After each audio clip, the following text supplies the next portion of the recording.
अध्यक्ष महोदय,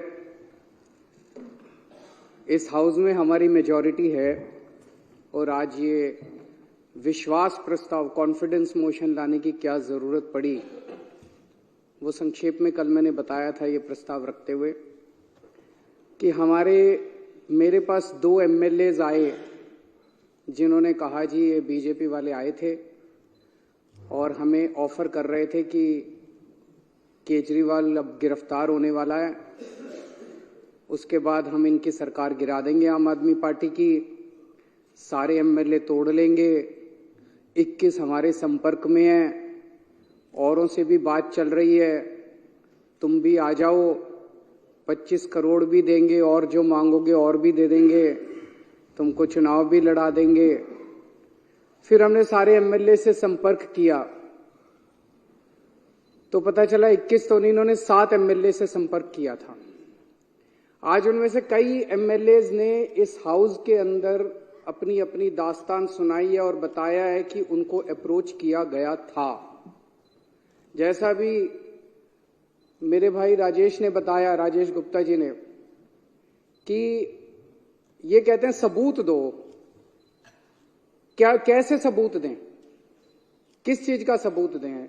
कभी किसी रिश्तेदार के जरिए आ जाते हैं, कभी किसी दोस्त के जरिए आ जाते हैं, आके कहते हैं जी आ जाओ हमारे साथ, अमित शाह से मिलवा देंगे, फलाना कर देंगे।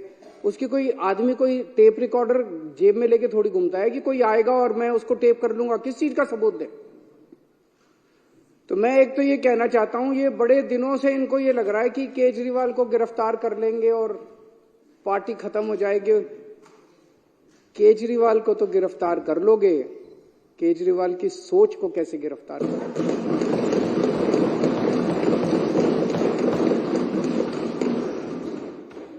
और एक केजरीवाल को गिरफ्तार कर लोगे, मेरे भारत मां की कोख से 1 लाख केजरीवाल पैदा हो जाएगा।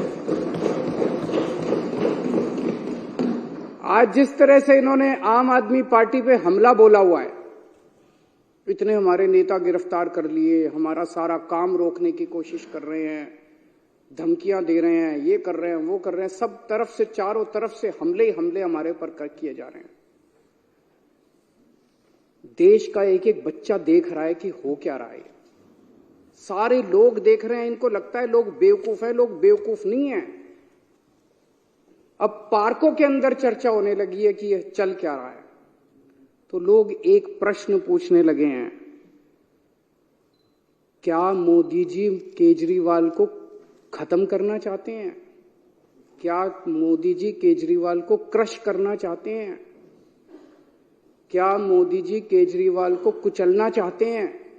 ये मैं नहीं पूछ रहा, देश का बच्चा बच्चा पूछने लगा है। जिस तरह का अटैक आम आदमी पार्टी के, इतने सारे हमारे नेता गिरफ्तार कर लिया, कभी भारत क्या दुनिया के इतिहास में हमारा नंबर 2 भी अंदर है, नंबर 3 भी अंदर है, नंबर 4 भी अंदर, अब कह रहे नंबर 1 को भी अंदर डालेंगे।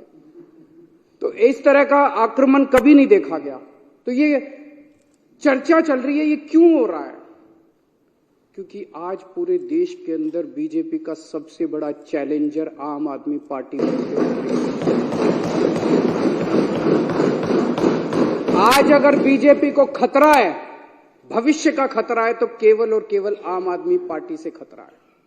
इसलिए बीजेपी येन केन प्रकारेन जो मर्जी करके आम आदमी पार्टी को कुचलना चाहती है।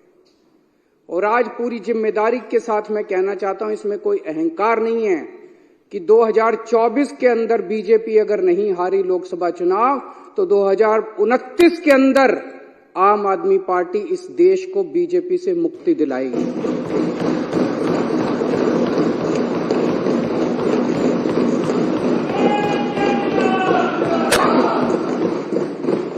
अध्यक्ष महोदय, ये कोई छोटी बात नहीं है। एक छोटी सी पार्टी, 12 साल का बच्चा है, 12 साल पहले ये पार्टी बनी थी। एक 12 साल का छोटा सा बच्चा है ये पार्टी। इस 12 साल के बच्चे ने इतने बड़े बड़े पार्टियों को चने चबा दिए। इस देश के अंदर 1350 पार्टियां रजिस्टर्ड हैं, 1350। उन्हीं में से एक पार्टी आम आदमी पार्टी थी। जब हमारी पार्टी 26 नवंबर 2012 को रजिस्टर की गई थी, रजिस्ट्रेशन के लिए अप्लाई किया था हम लोगों ने। 2012 26 नवंबर आम आदमी पार्टी का रजिस्ट्रेशन आज से 12 साल पहले अप्लाई किया गया था। मात्र 10 साल के अंदर आज तीसरी सबसे बड़ी पार्टी बन गई है पूरे देश के अंदर। बीजेपी और कांग्रेस के बाद तीसरी सबसे बड़ी। एक एमएलए बनने के लिए लोगों की चप्पल घिस जाती है, पूरी जिंदगी बीत जाती है एक एमएलए बनने के लिए, काउंसलर बनने के लिए। ये कोई इत्तेफाक नहीं है कि ये पार्टी इतने कम समय के अंदर आज 2 राज्यों के अंदर हमारी फुल फ्लेजेड सरकार है, बहुमत, भारी बहुमत के साथ, ऐतिहासिक बहुमत के साथ सरकार है। दिल्ली के अंदर 70 में से 67 सीट इतिहास में कभी नहीं आई।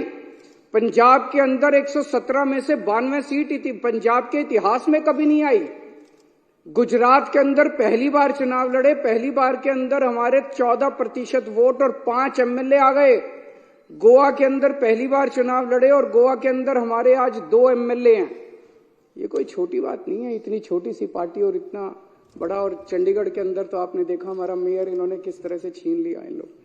तो ये कोई छोटी बात नहीं है। और मात्र 12 साल के बाद आज नेशनल पार्टी बन गई। तो आज इनको खतरा और डर भविष्य का केवल और केवल आम आदमी पार्टी से है। और ये भी जानते हैं, और फिर मैं दोहरा रहा हूं कि अगर ये 2024 में जीत जाते हैं तो 2029 में बीजेपी को इस देश को बीजेपी से मुक्ति आम आदमी पार्टी दिलाएगी। कुछ लोग ये भी कहते हैं जब चर्चा करते हैं लोगों के साथ, लोगों में, मैं तो ये बता रहा हूं, ये मेरी भावनाएं नहीं है, लोगों की, जनता के अंदर जो चर्चा चल रही है।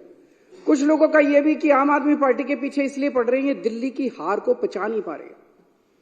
याद करो 2014 में मई के महीने में क्या जबरदस्त बहुमत लेके मोदी जी आए थे, क्या जबरदस्त। उसके बाद हरियाणा जीत गए, महाराष्ट्र जीत गए। एक अश्वमेध यज्ञ का घोड़ा चला था, ऐसे लग रहा था जैसे इस घोड़े को कोई नहीं रोक पाएगा। और फिर जब 2015 में ये घोड़ा दिल्ली पहुंचा तो दिल्ली के 2 करोड़ लोगों ने इसको रोक लिया। और केवल रोका नहीं, 70 में से 67 सीट बीजेपी केवल 3 पे सिमट गई। तो लोगों को क्या कहना है कि तब से इन लोगों ने ठान लिया कि इस पार्टी को तो नहीं छोड़ना, इस पार्टी को तो कुचलना है किसी भी तरह से। और फिर अक्सर देखा गया इस तरह के नई पार्टियां आती हैं, आंदोलन से निकलती हैं, बनती हैं और फिर एक ही चुनाव में खत्म हो जाती हैं। इनको पूरी उम्मीद थी कि एक चुनाव के बाद हम इतना इनको तंग करेंगे। आने के बाद इन्होंने बहुत तंग किया, हमें काम नहीं करने दिया इन लोगों ने। लेकिन 5 साल के बाद इनको उम्मीद थी चलो 2015 तो जीत गए, 2020 में इनकी सरकार नहीं बनने दें। फिर 2020 के अंदर 70 में से 62 सीट, ये 8 सीटों पे से 2019 में इतने भारी 303 सीट लेके लोकसभा के अंदर जीते, लेकिन उसके बाद दिल्ली के अंदर आके हार गए। तो इनको ये दिल्ली की हार पच नहीं रही। इन्होंने हमें रोकने के लिए क्या नहीं किया, सब कुछ किया इन्होंने हमें रोकने के लिए, कोई कसर नहीं छोड़े इन्होंने हमें रोकने के लिए। लेकिन जो हमारा असली चीज था वो ये, इन्होंने हमारे काम, सबसे बड़ी तकलीफ इनको किस बात की है कि जो काम हम लोग कर रहे हैं इनके पास उसका काट नहीं है। जो काम हम लोग कर रहे हैं ये वो काम नहीं कर सकते। हमने क्या क्या काम किए, हमने पिछले पहले हमारी दिल्ली में सरकार थी, पंजाब में सबसे बड़ा काम किया। दिल्ली में और पंजाब में दोनों जगह बिजली फ्री हो गई और बिजली 24 घंटे हो गई। मैं आज बीजेपी को चैलेंज करता हूं, 30 साल से गुजरात के अंदर तुम्हारी सरकार है, 15 साल से मध्य प्रदेश के अंदर तुम्हारी सरकार है, 10 साल से उत्तर प्रदेश के अंदर तुम्हारी सरकार है। एक राज्य के अंदर बिजली फ्री करके दिखा दो, तुम बिजली 24 घंटे करके दिखा दो। एक राज्य के अंदर इतने बड़े बड़े पावर कट लगते हैं, गुजरात के अंदर, मध्य प्रदेश, पंजाब के अंदर 1 साल में 0 पावर कट हो गया। दिल्ली के अंदर 0 पावर, 24 घंटे बिजली आती है, फ्री बिजली आती है। तुमसे ना 24 घंटे बिजली आती, तुम्हारे राज्यों में ना 24 ना फ्री बिजली आती। इतनी महंगी बिजली आती है, इतने पैसे लेते हो जनता से। दिल्ली के अंदर हमने और अब पंजाब में कर रहे हैं, शानदार स्कूल बना दिए, सरकारी स्कूलों का काया पलट हो गया। पूरी दुनिया से लोग देखने के लिए आ रहे हैं। पूरी दुनिया के अंदर आज शिक्षा के लिए जाना जाता है दिल्ली को कि स्कूल बड़े अच्छे हो गए, शानदार शिक्षा, हैप्पीनेस करिकुलम। अमेरिका के राष्ट्रपति की बीवी हमारा हैप्पीनेस करिकुलम की क्लास अटेंड करके जाती है। दिल्ली ने देश का नाम पूरी दुनिया के अंदर रोशन किया है। और इनके स्कूलों को उठा के देख लो, गुजरात, मध्य प्रदेश, उत्तर प्रदेश के स्कूलों को उठा के देख लो, क्या हालत बना रखी है। उनके अंदर जानवर घूम रहे हैं, ये टूटी पड़ी हैं, दीवारें टूटी पड़ी है। कितने गरीबों के बच्चों का भविष्य जो है इन्होंने अंधकार में डाला हुआ है। मैं चैलेंज करता हूं बीजेपी को, इतने सारे स्कूल तो छोड़ो, 10 स्कूल तुम अपने गुजरात में, मैं तो इतना घूमा गुजरात में चुनाव पर, एक स्कूल नहीं मिलता था जो इन्होंने ठीक कराओ। 30 साल के अंदर तुमसे एक स्कूल ठीक नहीं हुआ। ये काम तुम नहीं कर सकते, इसलिए इनको तकलीफ है।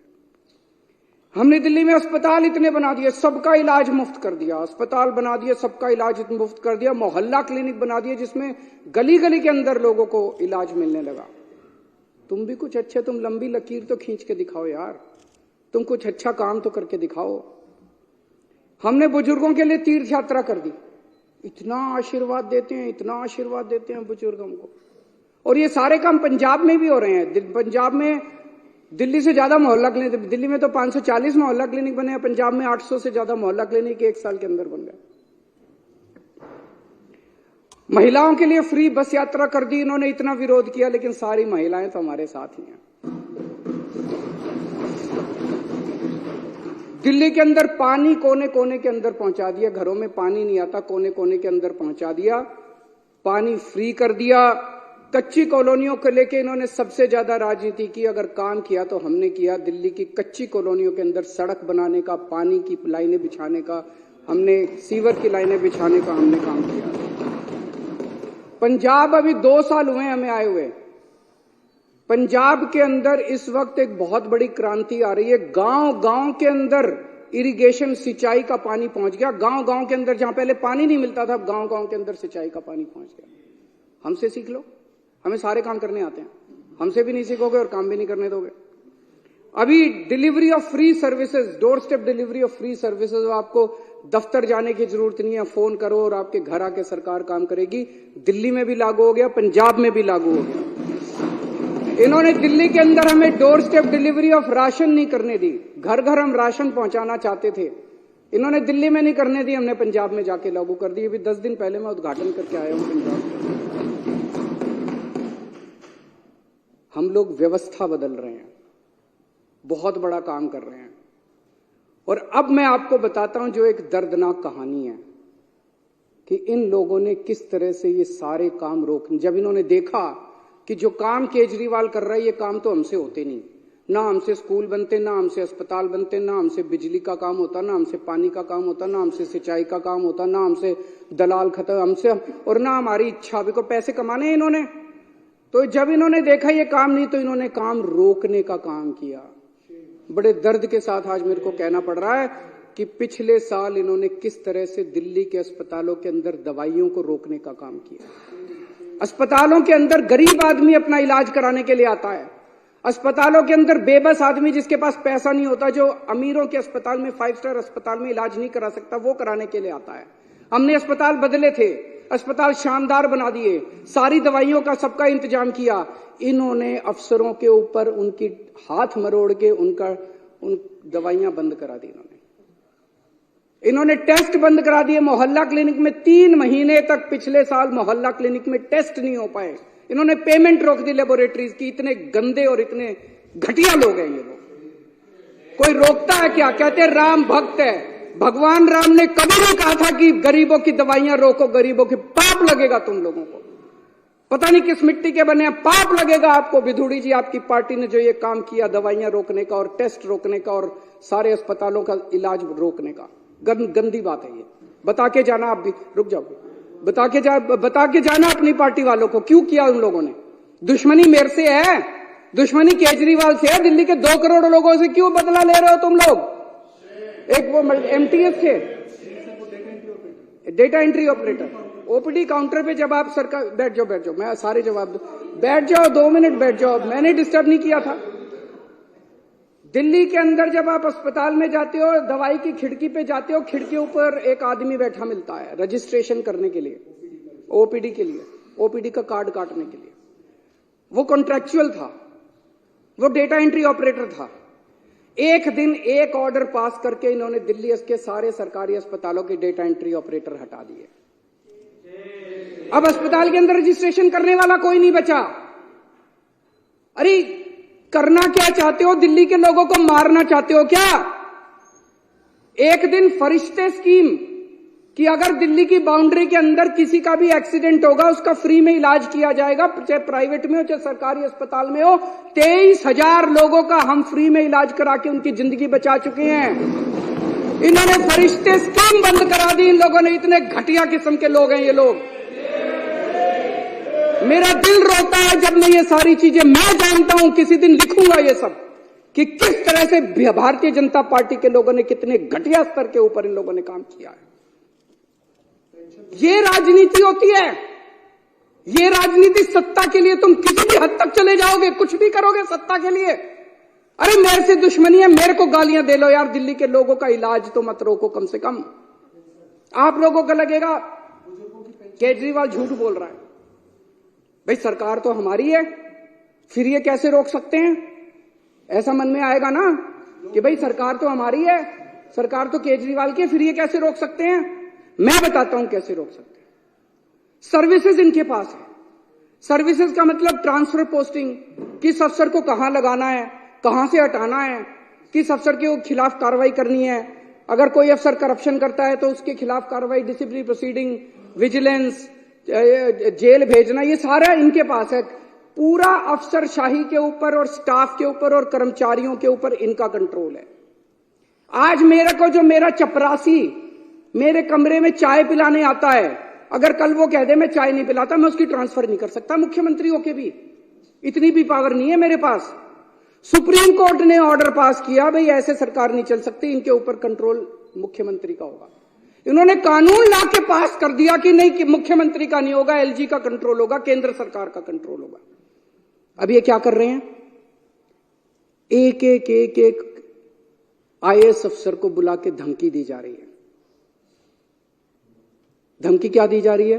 कि अगर तुमने इस सरकार का एक भी काम किया, किसी भी मंत्री का एक भी काम किया, तुमको जेल भेज देंगे, तुमको सस्पेंड कर देंगे, तुम्हारे ऊपर झूठा केस बना देंगे। जैसे इतने सारे झूठे केस अभी इन्होंने बताए, तुम्हारे ऊपर झूठा केस बना देंगे, सस्पेंड कर देंगे, ईडी लगा देंगे, सीबीआई लगा देंगे। खबरदार अगर तुमने इनका साथ दिया तो। रो रहे हैं आईएएस अफसर, रो रहे हैं दिल्ली सरकार के कर्मचारी। एक मेरे पास अफसर आया, टप टप आंसू बह रहे थे, 56 साल की उम्र है उसकी, और टप टप आंसू बह रहे थे उस आईएएस अफसर के। वो बेचारा, वो कहता है कि मैंने कभी ऐसी नौकरी नहीं देखी, इस तरह का माहौल मैंने कभी नहीं देखा कि खुलेआम हमें धमकाया जा रहा है। दिल्ली के अंदर, पूरी दिल्ली के अंदर पानी का संकट इन्होंने और सीवर का संकट पैदा कर रखा है। कैसे? आप लोगों ने इस पूरी विधानसभा ने बैठ के बजट पास किया पिछले साल। आपने कहा भाई 5,000 करोड़ रुपए बजट होगा दिल्ली जल बोर्ड का। वो सारा पैसा लेके बैठ गए ये लोग। फाइनेंस डिपार्टमेंट पैसा नहीं दे रहा जल बोर्ड का। 6 महीने से पैसा नहीं मिला जल बोर्ड को। जल बोर्ड चलेगा कैसे? छोटे मोटे रिपेयर का पैसा भी नहीं मिला जल बोर्ड के पास रिपेयर का पैसा भी नहीं बचा। छोटा मोटा धमकी दी जा रही है कि फाइनेंस डिपार्टमेंट के प्रिंसिपल सेक्रेटरी को धमकी दी जा रही है, खबरदार अगर तूने पैसा दिया। दिल्ली को ये बर्बाद करना चाहते हैं। चारों तरफ सीवर बहने लग गया, पानी का संकट हो रहा है। अल्टीमेटली सौरभ भारद्वाज और अतीशी ने मिलकर हाईकोर्ट में केस करा। हाईकोर्ट ने ऑर्डर कर दिया पैसा तुरंत रिलीज करो। अगली हेयरिंग 29 फरवरी को है, अभी तक नहीं करा इन्होंने। ना ये सुप्रीम कोर्ट की मानते, ना ये हाईकोर्ट की मानते। अब एक और संकट पैदा कर दिया इन्होंने। पानी के बिलों का बहुत बुरा हाल हो रहा है दिल्ली के अंदर। अनाप शनाप बिल आ रहे हैं, गलत बिल है, सारे के सारे गलत बिल है। हमने प्रस्ताव रखा, आप ही बताना अगर गलत है तो। हमने कहा भाई अगर किसी का पानी का बिल गलत है, आपके पिछले सालों के अंदर 3 साल 4 साल 5 साल जब से आपने पैसे नहीं भरे, आपके 2 या 2 से ज्यादा अगर कोई भी ओके बिल है, उसको हम ले लेंगे, उसका एवरेज निकालेंगे और एवरेज के हिसाब से बाकी सारी कर देंगे। ठीक है कि नहीं है? गलत है कि ठीक है? हमने ये बनाया प्रस्ताव बना के अफसरों को भेजा, इसको लागू करो। अफसरों ने फाइल पे लिख दिया कि हम नहीं लागू करते। फिर बुला के पूछा उनसे, अफसरों से, रोने लग गए बेचारे। बोले जी कह रहे हैं तुम्हारी नौकरी चली जाएगी, तुमको जेल में डाल देंगे अगर तुमने ये प्रस्ताव पारित किया तो। लेकिन प्रस्ताव तो पारित करा के छोड़ेगा केजरीवाल।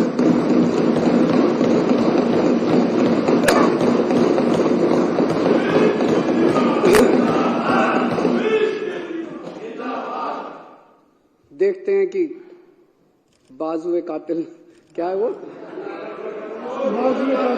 जोर कितना बाजुए कातिल में है।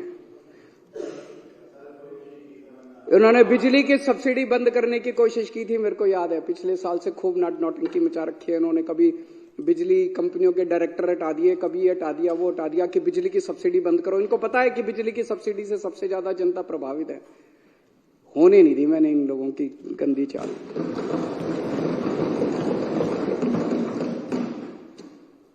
हम बहुत छोटे लोग हैं और हम यहाँ पे देखो तो पता नहीं मुश्किल से 2-4 ही होंगे जो कि पॉलिटिकल बैकग्राउंड से हैं। बाकी तो सारी एक तरह से गलियों में घुमा करते थे हम सारे। हमारी क्या औकात थी? हैं? हाँ, क्या औकात थी हम लोगों की? लेकिन कुछ तो ऊपर वाला चाह रहा है, कुछ तो हमसे करवाना चाह रहा है। मतलब एक सुंदर नगरी की झुग्गियों के अंदर मैं यूं ही घुमा करता था, कोई नहीं पूछता था। परिवर्तन नाम की एनजीओ चलाया करता था, आप लोग भी अपनी अपनी जिंदगी चला रहे थे। अचानक वहां से उठा के लोगों का पता नहीं क्या प्यार था, क्या किस्मत थी, ऊपर वाला हमसे क्या कराना चाह रहा है, यहां पहुंचा दिया हम लोगों को। और अब इतने बड़े बड़े षड्यंत्र हमारे खिलाफ चल रहे हैं, इतने बड़े बड़े षड्यंत्र, और हम भी डटे हुए हैं, कुछ कर नहीं पा रहे ये लोग। क्यों? करोड़ों लोगों की दुआएं हमारे साथ। 18 लाख बच्चे सरकारी स्कूलों में पढ़ते हैं। उन बच्चों के माँ बाप से पूछ के देखो, इतनी दुआएं देते हैं हम लोगों को। उनके बच्चों का भविष्य बना दिया हम लोगों ने। उसमें बीजेपी वालों के भी हैं, कांग्रेस। हमने कभी राजनीति नहीं की, हमने ये नहीं कहा कि आम आदमी पार्टी वालों के बच्चों को एडमिशन देंगे, बीजेपी वाले। सारे आओ, सारे हमारे बच्चे हैं, चाहे बीजेपी वालों के चाहे कांग्रेस। बच्चे पढ़ जाएं। उन बच्चों के माँ बाप का आशीर्वाद हमारे साथ है। लाखों करोड़ों लोगों का मुफ्त में इलाज हुआ अस्पतालों के अंदर, मोहल्ला क्लिनिक के अंदर। उनकी दुआएं हमारे साथ है। और जिन जिन को तकलीफ हुई दवाइयां और ये रोकने की, उनकी बद्दुआएं इन लोगों के साथ है। उनकी बद्दुआएं इन लोगों के साथ है। बद्दुआएं छोड़ेंगी नहीं आप लोगों का पीछा, देख लेना। फरिश्ते के अंदर जो इतने सारे लोगों का इलाज कराया, उनकी दुआएं हमारे साथ है, उनका आशीर्वाद हमारे साथ है। इस आशीर्वाद को कैसे रोक पाओगे तुम लोग? केजरीवाल को तो गिरफ्तार करोगे, लोगों की दुआओं को कैसे गिरफ्तार करोगे?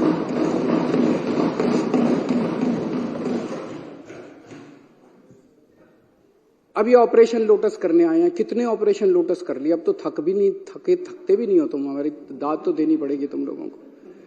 हमें क्यों नहीं तोड़ पा रहे ये लोग? हमें क्यों नहीं खरीद पा रहे? क्योंकि हमने कोई गलत काम नहीं किया। दूसरे स्टेट्स के अंदर दूसरे नेताओं, जो आपने इतने सारे नाम लिए, फलाना ये फलाना वो, उन लोगों ने गलत काम किए थे। वो गलत काम किए थे, इसलिए उनको बीजेपी का संरक्षण चाहिए था, इसीलिए वो अपनी पार्टी छोड़ के इनके साथ चले गए। तो एक फॉर्मूला जान लो, अगर कोई व्यक्ति बीजेपी के दबाव में आके बीजेपी में चला जाए, वो चोर है। और अगर कोई व्यक्ति बीजेपी के दबाव के बावजूद बीजेपी में ना जाए, तो ईडी और सीबीआई वाले चाहे उसको जितने मर्जी जेल में डाले, वो कट्टर ईमानदार है। मनीष सिसोदिया पे इन्होंने कितना दबाव डाला। खुलेआम है मनीष सिसोदिया को बोले केजरीवाल की पार्टी छोड़ दे, केजरीवाल की सरकार गिरा के तेरे को मुख्यमंत्री बना देंगे। पर मनीष सिसोदिया हेमंत बिश्व शर्मा तो नहीं है, उसने कोई चोरी तो नहीं कर रखी। वो बोला मेरे को मुख्यमंत्री भी नहीं बनना और मैंने कोई गलत काम नहीं किया। तुम 1 साल 2 साल 3 साल रख लोगे, अल्टीमेटली तो मैंने बाहर आना ही आना है। मैंने कोई गलत काम नहीं किया, मैं क्यों टूटूंगा? आप सब लोगों को, इतने सारे लोगों को इन्होंने अप्रोच किया। मैं सलाम करता हूं आप लोगों को कि क्या गजब के लोग हो आप लोग। टूटे नहीं, आप टूटे नहीं। आप ही मेरी ताकत हो। दिल्ली के 2 करोड़ लोग और दिल्ली के जो आप 61 विधायक हो, आप सब लोग मेरी ताकत हो, जिसकी वजह से आज मैं इन लोगों का मुकाबला कर पा रहा हूं। अगर आप में से कई लोग टूट जाते, मेरी भी सरकार गिर जाती। पर आप लोग नहीं टूटे, आप लोग मेरी ताकत हो। सबको कहते हैं बीजेपी ज्वाइन कर लो, बीजेपी ज्वाइन कर लो, और इन्होंने हमें बदनाम करने में कोई कसर नहीं छोड़ी। अभी इतनी बड़ी लिस्ट बताई इन्होंने कि डीटीसी में भी स्कैम हो गया, क्लासरूम में भी स्कैम हो गया, क्या क्या था, पानी में भी स्कैम हो गया, बिजली में भी स्कैम हो गया, राशन में भी स्कैम हो गया, किसी बटन, कोई बटन था बटन में भी स्कैम हो गया, फलाने में भी स्कैम हो गया। मैं एक चीज जानना चाहता हूं, जितने पूरे देश में आज तक एमएलए खरीदे हैं तुम लोगों ने, कितना पैसा खर्च किया उसमें? और वो पैसा कहां से आया यही बता दो तुम लोग। बस ईमानदारी से इस देश को बता दो कि कर्नाटक में एमएलए खरीदे, मध्य प्रदेश में एमएलए खरीदे, गोवा में एमएलए खरीदे, इधर एमएलए खरीदे, उधर इतना पैसा कहां से लाते हो यार तुम लोग? ये तो खुलेआम है। जब इन लोगों को 25-25 करोड़ दे रहे थे, पता नहीं है मार्केट रेट भी है, मार्केट रेट क्या चल रहा है मेरे को तो पता नहीं। मध्य प्रदेश में क्या रेट चल रहा है, कर्नाटक में क्या रेट चल रहा है। तो ये पैसा कहां से आता है? ये पैसा कहां से आ रहा है? तुम हमारे बटन में स्कैम ढूंढ रहे हो। 12 रुपए का बटन है, बटन में तुम स्कैम ढूंढ रहे हो। अरे तुम्हारे करोड़ों रुपए एक एक एमएलए पे 50-50 करोड़ रुपए खर्च कर दिए। ये पैसा कहां से आ रहा है? ये तो बता दो इस देश के लोगों को। इन्होंने पहले मेरे ऊपर कई 2-3 साल ऐसे थे जिसमें इन्होंने मेरे ऊपर जहां जाता था इंक फेंकते थे। खूब मैंने जिल्लत बर्दाश्त करी है, इंसल्ट बर्दाश्त करी है। फिर 2-3 साल पे इन्होंने कभी कोई अटैक, कभी थप्पड़ मारते थे, कभी मिर्च डाली। एक बार इन्होंने मेरे दफ्तर के अंदर घुस के इन्होंने जूते मारे मेरे को। अब कह रहे हैं गिरफ्तार करेंगे इनको। मैं कह रहे थे आपको क्या लगता है गिरफ्तार करने से सरकार गिर जाएगी, ये सारे टूट जाएंगे? ऐसे ही टूट जाएंगे। कर लो गिरफ्तार, वो भी करके देख लो। अभी तक तो सब कुछ करके देख लिया, काम रोक के देख लिए, शुंगलू कमीशन बिठा लिया, कानून बदल लिए, सारा कुछ करके देख लिया। एक तुम्हारा यही सपना बचा है केजरीवाल को गिरफ्तार करके, ये भी पूरा करके दे।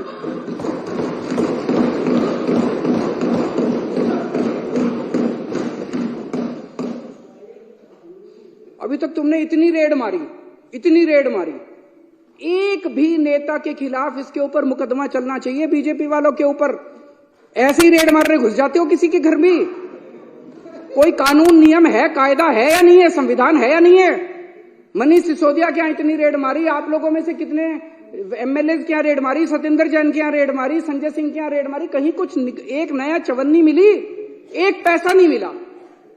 अरे हमारी संपत्ति लोगों के दिलों के अंदर है, बैंक अकाउंट के अंदर नहीं। और हमारा बैंक अकाउंट लोगों की आंखों के अंदर। यहां नहीं है हमारी संपत्ति जहां ढूंढ रहे हो तुम लोग। अध्यक्ष महोदय, 2014-15 में 2 घटनाएं घटी उस फाइनेंशियल ईयर में। 2014 के मई में केंद्र के अंदर एक पार्टी की सरकार बनी जिसको लोगों ने केंद्र में भारी बहुमत दिया, अभूतपूर्व बहुमत दिया। और 2015 की फरवरी के अंदर दिल्ली में एक पार्टी की सरकार बनी जिसे लोगों ने भारी बहुमत दिया, अभूतपूर्व बहुमत दिया। और वहां से 2 किस्म की राजनीति ने जन्म लिया। एक केंद्र के अंदर जो सरकार बनी थी और दिल्ली के अंदर जो सरकार बनी थी। आज 10 साल हो गए दोनों सरकारों को बने हुए। एक केंद्र की सरकार है जिसने 10 साल में कोई काम नहीं किया, और अब वो केवल कैसे वोट लेना चाहते हैं? कांग्रेस के नेताओं को गिरफ्तार कर लो, कांग्रेस का अकाउंट फ्रीज कर दो, आम आदमी पार्टी के नेताओं को गिरफ्तार कर लो, ईडी को सबके पीछे लगा दो, सारी ऑपोजिशन को कुचल डालो, सारे नेताओं को जेल में डाल दो। इस तरह से ये वोट लेना चाहते हैं। और दूसरी राजनीति दिल्ली की राजनीति थी जिसके अंदर हमने स्कूल बनवाए, अस्पताल बनवाए, लोगों का इलाज किया, लोगों के बच्चों को पढ़ाया, पानी का इंतजाम किया, बिजली का। हमने 2 करोड़ लोगों का दिल जीता, इसलिए हम वोट मांग रहे हैं। दोनों 2 किस्म की राजनीति अब देश के लोगों को तय करना है। एक पाप की राजनीति है, एक पुण्य की राजनीति है। इस देश को पाप की राजनीति चाहिए या इस देश को पुण्य की राजनीति चाहिए, ये लोगों को तय करना है। अब आजकल बड़ी अफवाह फैला रखी है इन लोगों ने। बस ये लोकसभा चुनाव हो जाएं, उसके बाद तो संविधान बदल के दिल्ली को फुल यूनियन टेरिटरी बना देंगे। उसके बाद चुनाव फैला रखी नहीं फैला रखी, विधानसभा खत्म कर देंगे। अरे किसी के बाप की जागीर है जो विधानसभा खत्म कर दोगे? ऐसे ही विधानसभा खत्म कर दोगे?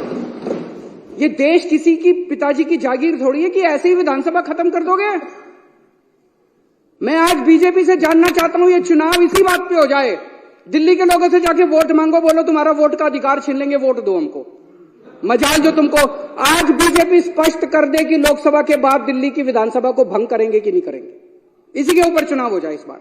आप भी जा जाके गली गली में बोलना और गली गली में लोगों को बताना कि अगर तुमने बीजेपी को वोट दे दिया है तो तुम्हारा बीजेपी वोट का अधिकार छीनने वाली है। बीजेपी खुल के अंदर बोल रही है और बीजेपी को हम ललकारेंगे, अगर हिम्मत है तो करके दिखा दो। और एक और आप सबसे विनती है कि विधानसभा भंग करें या ना करें, हम यहां सत्ता के लिए नहीं आए, हम यहां सेवा के लिए आए हैं, काम करते रहना। हम एमएलए रहे ना रहे, मंत्री रहे ना रहे, मुख्यमंत्री रहे ना रहे, विधानसभा रहे ना रहे, पूरी जिंदगी देश के लिए न्यौछावर की है, सत्ता के लिए नहीं, हमने सर्विस सेवा के लिए हम लोगों ने न्यौछावर की है। मैं दिल्ली वालों को भी बोलना चाहता हूं, इन लोगों को आपके बेटे से तकलीफ है। आपने मेरे को बहुत कुछ दिया है, दिल्ली वालों ने। सुंदर नगर की गलियों से उठा के एक आदमी को इतनी बड़ी जिम्मेदारी दिल्ली वालों ने दे दी। इन लोगों को आपके बेटे से तकलीफ है, ये आपके बेटे को क्रश करना चाहते हैं, ये आपके बेटे को खत्म करना चाहते हैं। लेकिन आप चिंता मत करना, मैं आपके साथ हूं, आपके लिए लड़ता रहूंगा मरते दम तक। मेरी ये विधानसभा भंग भी कर दें, अगर ये जितने मर्जी षड्यंत्र करते रहें, सत्ता में होते हुए या सत्ता में बाहर रह के, मेरी जिंदगी आप लोगों के लिए है। 7 जन्म में भी मैं आपका एहसान नहीं चुका सकता जो एहसान दिल्ली वालों का मेरा है।